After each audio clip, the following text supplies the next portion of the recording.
ce cinéma, l'Atlantic Ciné, a été créé en 2006. À l'époque, donc c'était un cinéma neuf, hein, le numérique existait déjà, mais pas suffisamment développé pour qu'on puisse effectivement s'équiper directement en numérique. Donc on est passé par l'achat de projecteurs neufs 35 mm, voilà, qui est le système que depuis que les frères Lumière l'ont inventé en 1895. C'est sur le principe d'une pellicule, donc, qui est une bande translucide avec des images, donc également translucides pour laisser passer la lumière. Principe de la projection. De la même manière qu'on peut voir les diapos. Et la véritable invention du cinéma, c'est cette histoire d'image animée. L'image animée se faisant, c'est un paradoxe, avec des images fixes. En fait, c'est une succession d'images fixes qui permettent, en fait, d'avoir l'illusion du mouvement. Ce n'est pas un véritable mouvement, c'est simplement une décomposition du mouvement. Par exemple, j'ai ma main ici, on prend une première photo à ce niveau, puis une deuxième, puis une troisième, etc. Et effectivement, en passant successivement toutes ces images, on a l'illusion que je baisse ma main, que j'ai un geste. Mais en fait, on ne fait que fractionner un mouvement. Le cinéma, c'est donc 24 images par seconde. Pour une seconde, juste ça, il faut 24 images pour avoir cette fluidité qui soit réaliste, en fait. Pour vous dire, hein, 24 images, ça représente à peu près, voilà, c'est ça à peu près en pellicule. Voilà. Donc, le système des frères Lumière. En fait, l'image animée existait déjà sur des petites, c'est Edison ou d'autres, Jules Marais, ça avait inventé des petits systèmes où on pouvait voir des images comment dire, déjà fixe, un peu sur le principe, effectivement, qu'on a comme ça, c'est ce qu'on appelle un flop. On a l'illusion que du mouvement. D'image par image. Image par image. Seulement, pour projeter sur un grand écran, il fallait avoir ce qui manquait essentiellement, c'est d'avoir, comment dire, un mouvement saccadé de l'image. Parce que une image, en fait, quand elle est projetée, elle descend pour laisser place à l'autre. Mais si on voit cette descente d'image, évidemment, ça fait une sorte de filage, c'est pas beau. Enfin, on voit comme une sorte de filage. Donc, les frères Lumière sont inspirés, en fait, de la machine à coudre, du mouvement d'une machine à coudre qui, en fait, traduit un mouvement, circulaire à un mouvement intermittent. C'est-à-dire que quand une aiguille pique dans le tissu, il ne faut pas que le tissu avance, sinon ça le déchirait. Donc, l'aiguille plonge dans le tissu, puis avance le tissu, puis replonge, puis avance. Le principe du cinéma, c'est exactement ça. C'est-à-dire qu'on projette une image fixe, on met un noir, et pendant ce noir, on descend l'image pour la remettre pour la descendre à la suivante. Et hop, on obture, on désobture. Autrement dit, ça fait ça comme mouvement à peu près. Vous voyez, c'est pas un mouvement fixe, régulier. C'est un mouvement, saccadé, image par image. Ah oui, c'est vraiment et là aussi. Et ça, c'est le principe même de l'image animée, même en vidéo maintenant. Donc, ce système-là, il existait depuis 1895. L'appareil, évidemment, les appareils ont eu plein d'évolutions entre-temps, et notamment l'ajout du son, des pistes sonores intégrées à l'image. En 2012, on est passé au numérique. Alors, le numérique, on va prendre un exemple. Le numérique, on avait pareil cette lanterne, sauf qu'évidemment, on n'a plus du tout l'aspect mécanique. On a à l'intérieur un serveur qui permet à la fois de stocker les images et d'être le player de ces images. Hein, un peu comme par un ordi, on pourrait à la fois avoir là, il y a toujours l'objectif, mais effectivement, à la place d'une image, physique, comme j'ai dit, là, on a en fait sur une matrice, on a une image qui se forme électroniquement sur un petit écran, mais cet écran-là, c'est comme une sorte de plaque de verre, et donc transparente. Donc l'image est en fait projetée, à peu près de la même taille que je vous ai montré en 35 mm tout à l'heure, projetée sur un petit écran lui-même translucide. À partir de là, vous avez une grosse lanterne avec une lumière très puissante qui traverse et qui, évidemment, grâce à l'objectif, permet d'être agrandi et de pouvoir faire le point. Donc ça, c'est en 2012 qu'on est passé entièrement au numérique.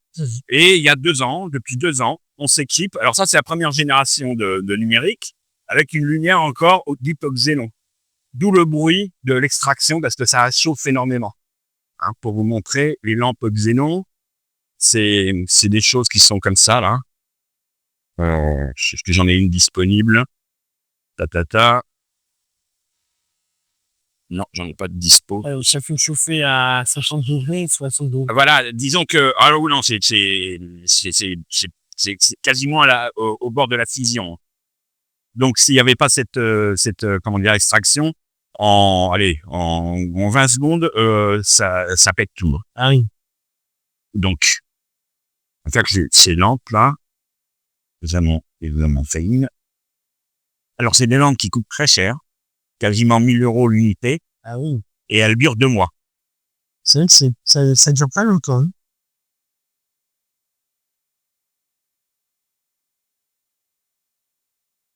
Ah voilà.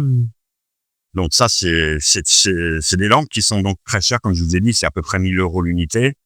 Et suivant le type de projection, hein, évidemment plus la salle est grande, donc l'écran lent, il y a besoin de plus de lumière, la durée de vie sera d'autant moins bas.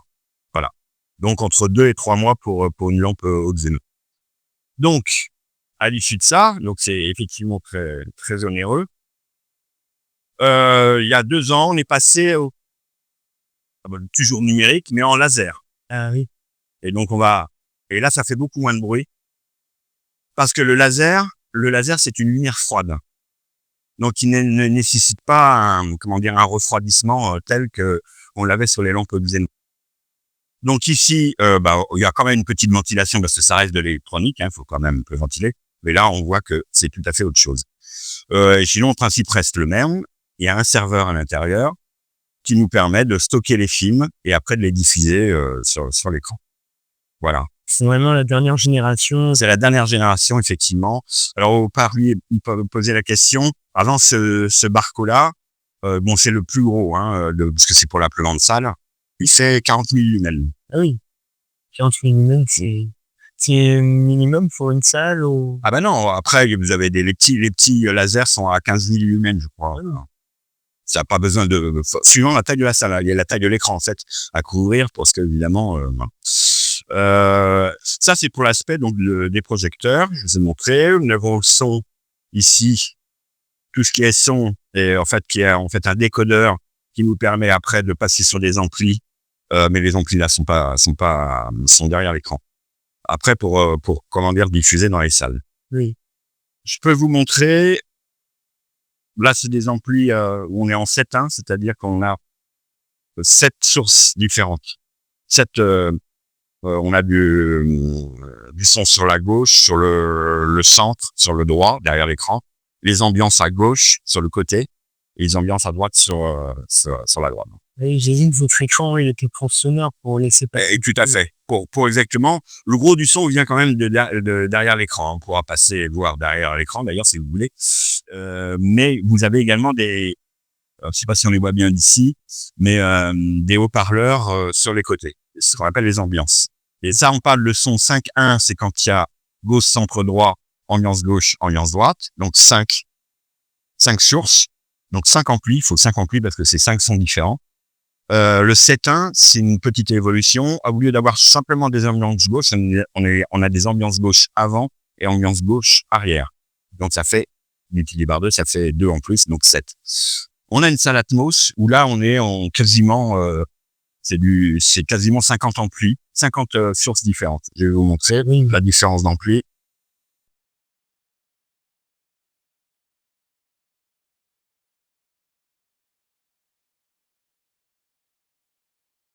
Donc, vous voyez ici, l'ampli, ça représente quand même un peu. Lui, il y a 50 sources différentes. Hein.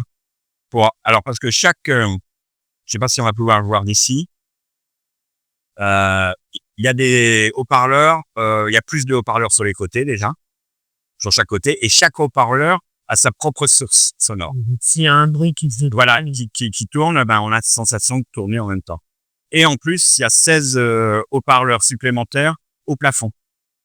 Ce qui donne quand il y a, par exemple, simplement, je sais pas, un crash d'avion, machin, on a vraiment l'impression que ça a du temps de décès. Ou la pluie, ou des choses comme ça, ou tout ce qui est, comment dire, ambiance sonore naturelle. Et voilà. Ouais, c'est le son immersif, effectivement. Voilà. Donc ça, je vous ai montré tous les aspects de poste par poste de projection. On peut aller faire un petit tour dans notre régie, qui nous permet en fait de gérer l'ensemble pour pas être sur chaque poste à la fois, quoi. Ah oui.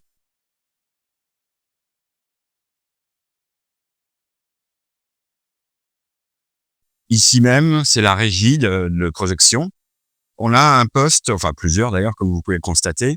On utilise en fait un logiciel qui est commun à tous les cinémas maintenant qu'on est tous sur le numérique. Ça s'appelle le TMS, c'est Theater Management System. Theater, ça veut dire c'est la salle de cinéma en fait. Management, c'est ce qui permet donc de gérer l'ensemble de. Alors chaque cinéma a un TMS, mais il peut avoir. Nous, on a une telle marque, hein, que ça peut être du Sony, ça peut être là en l'occurrence le Cinema Next. Et c'est un logiciel qui nous permet à la fois d'avoir une vision globale de ce qui se passe, hein, de ce qu'on appelle la supervision, c'est-à-dire on sait l'état des séances pour chaque salle. Par exemple, là, vous voyez, il y a des codes couleurs également. Ça veut dire que la salle vient de se rallumer. On est encore pendant le générique, mais voilà, il reste encore 3 minutes 30 de générique. Ah oui, donc vous voyez... c'est exactement l'évolution. Bon, les collègues en bas ont le même tableau, si je puis dire, pour permettre de gérer justement les entrées de salle, les sorties de salle et aller faire les salles quand c'est nécessaire. Ça nous permet, alors déjà d'avoir cette vision-là, mais pour avoir cette vision-là, on gère également effectivement ce qu'on appelle des DCP, c'est Digital Cinema Packaging. C'est en fait, c'est les films, ça peut être les films, ça peut être aussi les publicités, les bandes annonces et tout ça, qui constituent un ensemble, un programme qu'on appelle playlist. Et ces playlists, on les constitue à ce niveau-là, c'est-à-dire qu'on a une liste de playlists. Par exemple, je sais pas, je prends l'exemple du film Comme des riches. Voilà. Si on ouvre, on voit qu'il n'y a pas que le film Comme des riches, mais toute une série de sous-playlists, en fait. Là, on voit pas vraiment, mais on voit que le film n'est qu'à ce niveau-là. Comme des riches. Là, le CPL, FTR, c'est le film lui-même. Mais auparavant, vous avez différents blocs. Ces blocs-là, c'est comme un peu comme les poupées russes. On ouvre et on a d'autres éléments. Hein. Par exemple, bloc Mediavision, c'est les publicités, comment dire, nationales. On reçoit et on a à chaque fois la durée du truc.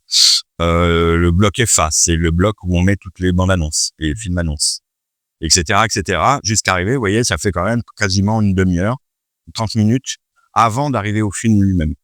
Voilà. Pour au moins avoir une demi-heure, le temps que tout le monde rentre. Voilà, c'est ça. Et puis, effectivement. Et puis, surtout, ça permet également de gérer tout ce qui est volume sonore. Également, l'extraction de la lumière. Hein, c'est-à-dire, on est en lumière, soit lumière tamisée. Au moment du passage au film, évidemment, on éteint tout. Et de la même manière, vous voyez ici par exemple, on programme l'heure à laquelle, à quel moment on va rallumer la salle jour. Hein, par rapport au film qui fait 1h28 et 24 secondes, on l'allume à peu près 5 minutes avant. On allume la salle, c'est-à-dire en fait quand le générique commence, alors suivant la nature du film, on laisse dérouler un peu le film pour pas que les gens soient agressés. Après, il y a des films qui nécessitent un peu plus de tranquillité. D'autres, les gens veulent sortir assez vite, donc on rallume quand même. Oui. Donc ça, sont les playlists qu'on constitue chaque semaine quand on a reçu les films qu'on reçoit qui sont classés dans une bibliothèque, c'est-à-dire un serveur central dans lequel on va piocher et mettre tous les éléments dans chaque projecteur de chaque salle. C'est-à-dire, on établit une grille avec Mehdi. C'est-à-dire, on décide de quels emplacements pour quel film, pour quel type de film. Alors évidemment, plus un film est récent, plus il a de notoriété, plus il va être dans de grandes salles. Et au fur et à mesure de son exploitation, il va aller de plus en plus dans des petites salles. C'est ça, finalement, d'importance, voilà. Tout ça, c'est parce que il y a des films comme Les 4 Fantastiques, il est évident que pour la première semaine, on le met dans une grande salle.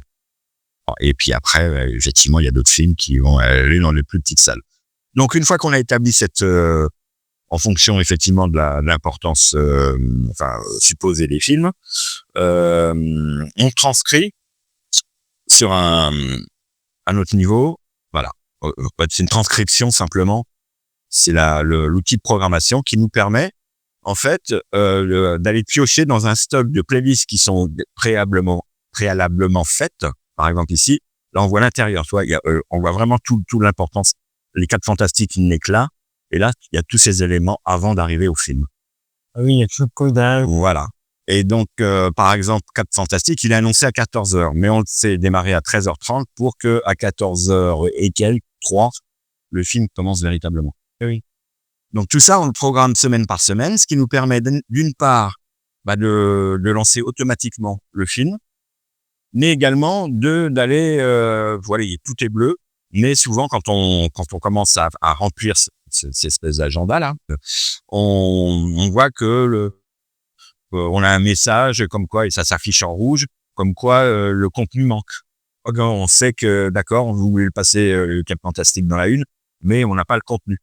Donc, non, on nous prévient, et il nous prévient, et en plus il le fait de lui-même. C'est-à-dire qu'il va aller piocher, parce que évidemment la librairie est connectée avec l'ensemble des projecteurs, les serveurs des projecteurs, et ça permet d'aller piocher à l'endroit où se trouve le film, hein, c'est-à-dire en général dans la librairie centrale, le film dont il a besoin. Voilà.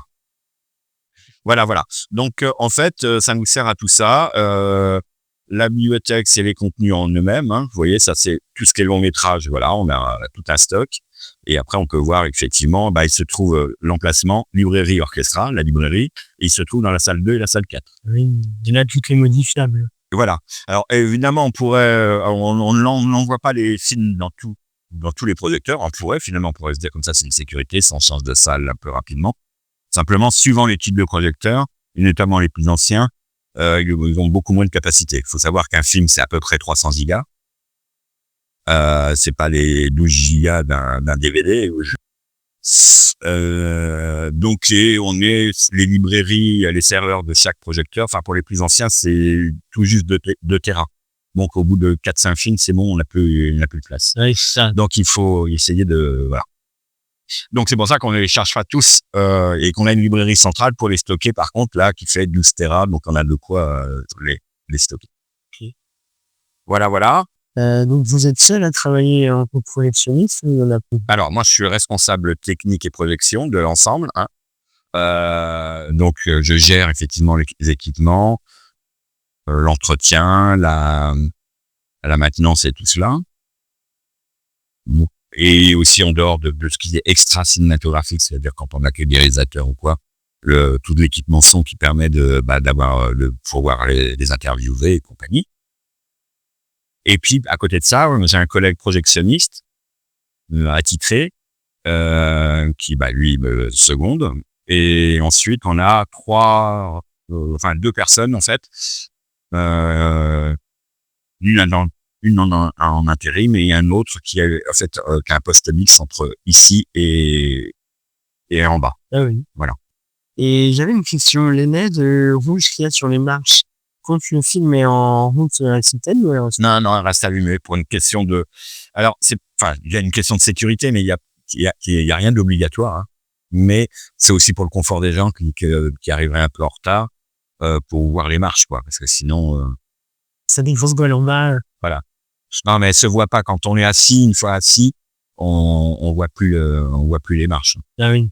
On les voit quand on utilise l'escalier. Ah, c'est ça, dans un sens, mais pas l'autre. Et quand il y a une panne de courant, comment ça se passe? Il n'y a pas de... Alors, ça, c'est la galère. En fait, on a des onduleurs qui permettent de sauvegarder, qui permettent d'éteindre. Et ça permet pas de continuer la séance. Hein. Ah oui. Ça demande trop d'énergie pour pouvoir remettre ce onduleur.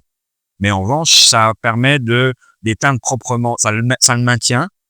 Le film s'arrête. Hein. Il y a plus de lecteur ni quoi. Mais par contre, ça permet de l'éteindre proprement pour pas qu'il y ait une coupure brutale et que ça puisse endommager les disques durs ou quoi. C'est une erreur et qu'après... voilà. Ah oui. Oui, le son, il est protégé par des pics de volume aussi ou il est tout le temps... Alors ça, non, en fait, que le son, de toute façon, il est travaillé pour chaque pour les longs métrages, hein, c'est tout un travail d'équalisation, hein, en studio.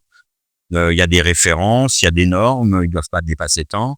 Et nous, on ne touche pas à cet aspect-là, hein. C'est-à-dire que le volume général global, on l'apprécie, 4:3, 4, je vous dis. Mais après, on va pas s'amuser à mixer à l'intérieur des films. Normalement, c'est fait. Et à l'installation, et puis chaque année, il y a une maintenance qui vient avec des techniciens, ingénieurs qui viennent pour mesurer effectivement, par exemple, la luminosité, les projecteurs, le son, le rapport son. Ils mettent des micros partout dans la salle et ils voient la réponse au niveau de leur, de tout un appareil de réglage pour permettre d'affiner au mieux. Mais une fois mis en place, on n'y touche plus. Ah oui, il faut que c'est fait. Voilà. Okay. On choisit juste le volume par rapport à différents types de contenus, entre long métrage, publicité et bande-annonce. Et après, on n'y touche plus. Ok. Voilà. Sauf exception, mais c'est qu'il y a un problème quelque part, en fait. Et à ce moment-là, on fait venir, effectivement, ça peut nous arriver qu'il y ait un problème de son, un haut-parleur qui siffle ou des choses comme ça. Donc, à ce moment-là, soit on le remplace, soit dans un premier temps, on l'extrait. Voilà. Ok. Mais comment fonctionnent les lumières des salles? C'est automatique? Alors, comme je l'ai expliqué, comme équipement électrique, éclairage, on a un tableau électrique, hein, qui définit chaque zone. Mais à côté de ça, chaque projecteur a un automate qui, nous-mêmes, on programme, comme je vous montrais tout à l'heure, grâce à une playlist, et on va décider on va aller dans les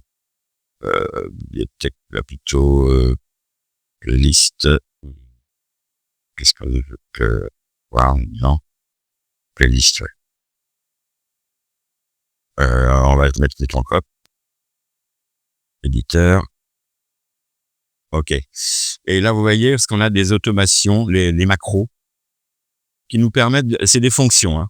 Alors, ça peut être le format du film, flat ou scope, hein. Vous voyez, scope, c'est ce qui remplit tout l'écran. Le flat, c'est un peu plus étroit. Mais ça commande aussi, par exemple, ici, écran jour, écran nuit. Enfin, comme son nom l'indique, on éclaire l'écran ou on l'éclaire pas. Ah oui. Salle jour, salle nuit, salle soir. Salle soir, c'est entre les deux, quoi. C'est-à-dire quand pendant les bandes annonces, on met une lumière tamisée. Et tout ça, ces mini-fonctions, là, on les intègre dans la playlist. C'est-à-dire à partir d'un certain moment, à partir, par exemple, du moment où le film commence, on va mettre un salle nuit. Ah oui, dans la salle nuit, la salle. Voilà. Et qu'on programme, c'est-à-dire on dit à partir de tel moment, dans le film, comme je vous montre aussi à la fin du film, à partir de tel moment, au moment du générique, on décide, hein, on le regarde nous-mêmes, on dit, tiens, c'est à 1:25 et 8 secondes qu'on rallume, qu'on décide de rallumer. Et donc, on met cette fonction-là, salle jour. C'est pas mal, ça. Voilà. Et ça permet de mettre tout, et ça, on a aussi toutes les possibilités de volume, hein, qu'on décide, par exemple, que là, tout à l'heure, le film était à 4:3, on met cette fonction-là, mais on peut décider aussi de le mettre un peu plus bas si ça dépend des mixages, des fois, c'est plus ou moins haut. En gros, c'est que je vous dis, c'est toujours à peu près au niveau aux alentours de 4. C'est une moyenne. Voilà. Et une question pour les plus jeunes, sûrement qui se demandent, est-ce que on peut brancher des PS4 ou Xbox sur les jeux vidéo? Oui. Ah oui. Oui. Alors, on a ce qu'on appelle les contenus alternatifs. Alors, nous-mêmes, on peut partir souvent, alors on n'est pas une salle de jeu non plus, mais par contre, parfois, des entreprises ou des associations qui viennent présenter différentes choses, ils viennent avec leur ordinateur, un PowerPoint ou quoi, et on peut, à partir d'une source HDMI, rentrer dans le projecteur directement. Ah oui. Et donc, ça nous fait un immense vidéoprojecteur, quoi. Et surtout de qualité, avec une très belle définition. Et on est vraiment dans l'immersion totale. Voilà. Ça, c'est pas mal. Merci beaucoup pour toute cette question Écoutez, et l'interview. c'est à vous. Au revoir. Au revoir. 3, 2, 1. Bonjour Mehdi Krimel, merci de vous prêter à cette interview et sur Beau Cinéma. Alors pour commencer, si on rentre dans l'historique du cinéma et de sa présentation, Est-ce que vous pouvez nous parler de l'histoire du cinéma Atlantique Ciné? Alors l'Atlantique Ciné aura 20 ans l'année prochaine, en 2026, au mois de mai. Moi, je suis arrivé au sein de l'Atlantique Ciné il y a 15 ans. C'est un cinéma qui a évolué dans le temps au niveau technologie. Parce que moi, quand je suis arrivé, c'était encore les bobines. On est passé après au numérique. Et là, en ce moment, nous sommes en train de transformer le parc de projection en projecteur laser. Donc là, actuellement, il nous reste 2 projecteurs numériques et 6 salles sont équipées en projecteurs laser. On rénove assez régulièrement l'ensemble des salles. C'est-à-dire qu'on va changer l'intégralité des fauteuils dans une salle, prendre ceux qui sont les moins réguliers pour les mettre dans une autre, et tous les ans, ainsi de suite, pour que le cinéma soit le plus confortable sur la longueur possible. OK. Donc vous travaillez avec des partenariats, avec des associations culturelles ou éducatives? Euh, Alors, oui et non, on n'a pas de partenariat forcément privilégié. Par contre, beaucoup d'associations, quand ils ont un projet qui peut se mêler avec le cinéma, quand on peut, on les accompagne. Ils peuvent nous demander, là en ce moment, j'ai des demandes pour diffuser un documentaire avec un débat. Eux, ça leur fait un lieu pour parler des sujets qui les intéressent, diffuser le film et une communication, parce que c'est un peu aussi notre force. Devant chaque film, on peut mettre une information, telle date, vous aurez un documentaire sur avec telle association.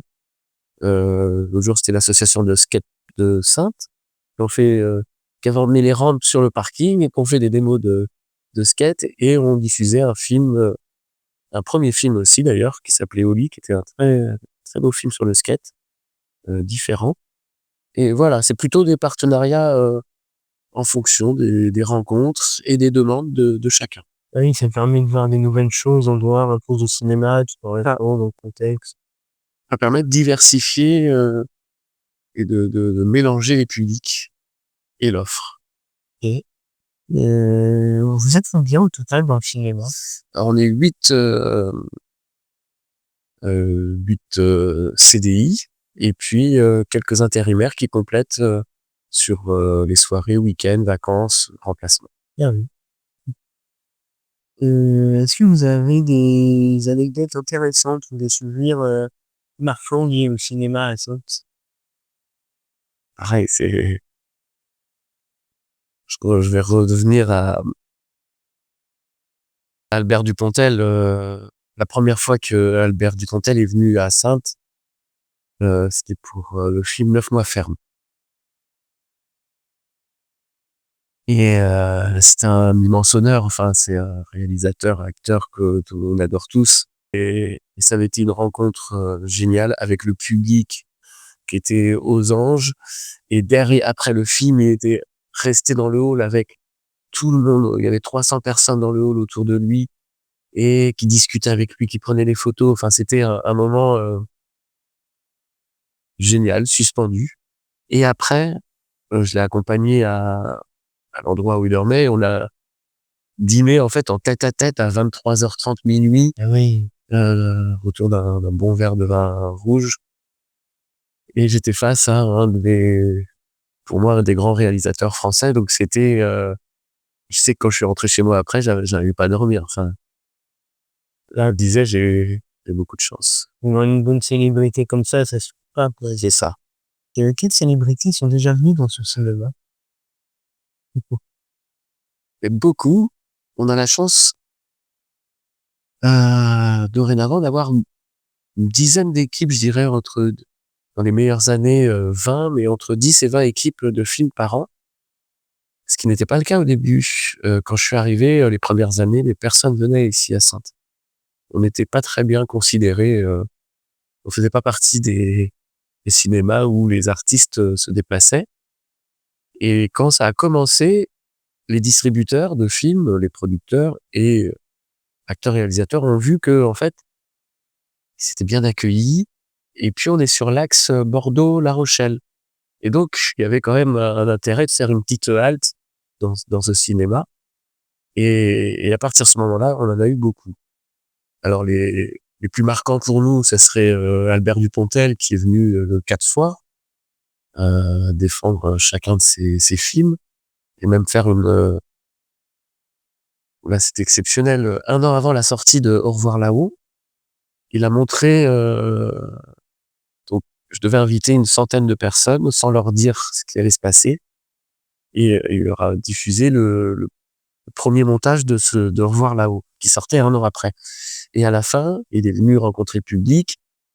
Le public remplissait un questionnaire pour voir s'ils avaient compris telle scène. Et à partir de cette projection-là, il remodifiait, il retravaillait un peu son montage. Ah oui, il va ajuster selon le public. C'est ça, si c'était compréhensible. Et donc 1 an après, avant la sortie du film, il est revenu avec le film définitif. Donc là, c'était exceptionnel. Et on a eu aussi Claude Lelouch, où c'était un honneur de recevoir un grand du cinéma. Claude Lelouch, Gilles Lelouch, Philippe Catherine, Michel Bougenat, Michel Larocque, l'équipe de Philippe Lachaud, tellement Didier Bourdon. Et puis aussi des jeunes réalisateurs, beaucoup de premiers films aussi. Et ça, c'est très intéressant de pouvoir accompagner des premiers films, des jeunes qui se lancent et de faire de mettre leurs films à l'honneur et d'essayer que le public les rencontre. Que quelquefois c'est des très belles surprises. Oui. Et donc voilà, on aime bien la semaine prochaine. Non, le mercredi 6 août, ce sera un premier film aussi d'un réalisateur qui va venir présenter Valençol 1965. Ah oui. Dans les expériences personnelles, vu que en partie du monde du cinéma, quel est votre film préféré parmi tant de films que tout le monde aime bien? C'est une question extrêmement difficile puisque selon les époques aussi et selon les jours, ça pourrait changer. Après, il y en a un qui est toujours resté depuis dans mon top 5, on va dire. Il y en a 2. Mais j'en sortirais un, ça serait Buffet froid de Blier, un film que j'adore. Ah oui. Faut qu'on parle aussi d'accessibilité et de confort. Quelles sont les initiatives prises pour que le cinéma reste accessible à tous? Donc il y a l'accessibilité pour les fauteuils dans toutes les salles. Et donc depuis peu, on a repris des séances SME 2 fois par semaine, des séances qui sont sous-titrées pour les sourds et malentendants, qu'on avait fait il y a quelques années, mais les gens ne venaient pas pour ces séances et quand le public voyait que c'était sous-titré en français, alors ça gêne pas, mais ils voulaient pas voir le film, donc on avait arrêté. Et puis là, on s'est dit, faut qu'on recommence, faut pas qu'on lâche. Donc là, depuis 2 mois, toutes les semaines, il y a 2 séances SME et on a un système qui s'appelle Greta, où les personnes alors pas encore tous les films, mais de plus en plus, si elles sont aveugles, elles viennent avec leur téléphone. L'application est gratuite et ils mettent leurs écouteurs et quand ils rentrent dans la salle, ils ont l'audiodescription. Directement, leur téléphone reconnaît, nous on paye l'abonnement en fait et comme ça, ils peuvent entendre l'audiodescription et les sourds et malentendants, leur téléphone, il peut y avoir sur un fond noir tous les sous-titres. Et on a investi dans des pieds aussi, comme ça ils peuvent positionner devant leur siège le petit pied avec le téléphone et ils ont accès aux sous-titres pendant que le film se passe à l'écran au milieu du public. Ça, c'est bien, ça. Et je pense pas qu'il doit y avoir plein de cinémas qui doivent avoir ça. Mais là, dans le groupe Ciné Ouest, voilà, c'était une volonté de pouvoir s'investir davantage dans ce domaine. Et normalement, à partir de la rentrée, il y aura 1 fois par mois les ciné-relax. Et qui là, c'est des séances où la musique, le son est un peu moins fort, Il n'y a pas de première partie avec des pubs ou des bandes annonces. Et il y a des bénévoles qui sont dans la salle pour accompagner des familles avec des enfants qui peuvent être ont du mal à se concentrer, qui bougent ou qui ont différentes pathologies, et pour que la séance, en fait, voilà, tout le monde peut venir au cinéma et passer un bon moment. Et voilà. Et là, ça sera encadré par une équipe de bénévoles de Ciné Relax. OK. Qu'est-ce qui distingue Atlantic Ciné d'un autre cinéma dans la région? Est-ce que c'est par sa grandeur, par ses 8 salles? Euh, je dirais ce qui distingue notre cinéma, ça va être peut-être le fait qu'il y ait une équipe qui est assez ancienne. Mmh. Donc il y a un esprit d'équipe et donc une relation au spectateur assez forte. C'est assez familial. Et aussi on essaie de proposer différentes projections, que ça soit en film, en spectacle, beaucoup d'équipes de films aussi, des petits festivals, des concerts en live, Oui. un- pre- presque tout est possible en fait. Voilà. Mmh. On a un bel outil qui permet de faire plein de choses, du cinéma, mais aussi d'autres choses, et on essaie de se diversifier au maximum. C'est bien ça, de pouvoir alterner entre concerts, cinéma. C'est ça. Et donc comment choisissez-vous les films que vous projetez? C'est, vous les recevez, à l'aide d'un logiciel en ligne ou? Alors pour le choix des films, donc nous sommes un multiplex. Donc on doit proposer les films les plus attendus, les gros blockbusters, des grosses comédies. En fait, c'est le nombre de copies d'un film qui va définir si le film vient dans un cinéma comme le nôtre. Donc dès qu'un film a plus de 300-400 copies, la majorité des cas, il vient dans notre cinéma. On a un programmateur au siège qui fait l'intermédiaire entre les distributeurs et nous.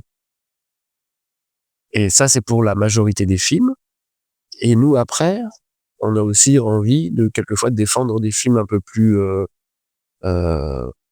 confidentiels, ou qui n'étaient pas prévus pour nous parce que pour différentes raisons, mais qu'on a envie de défendre.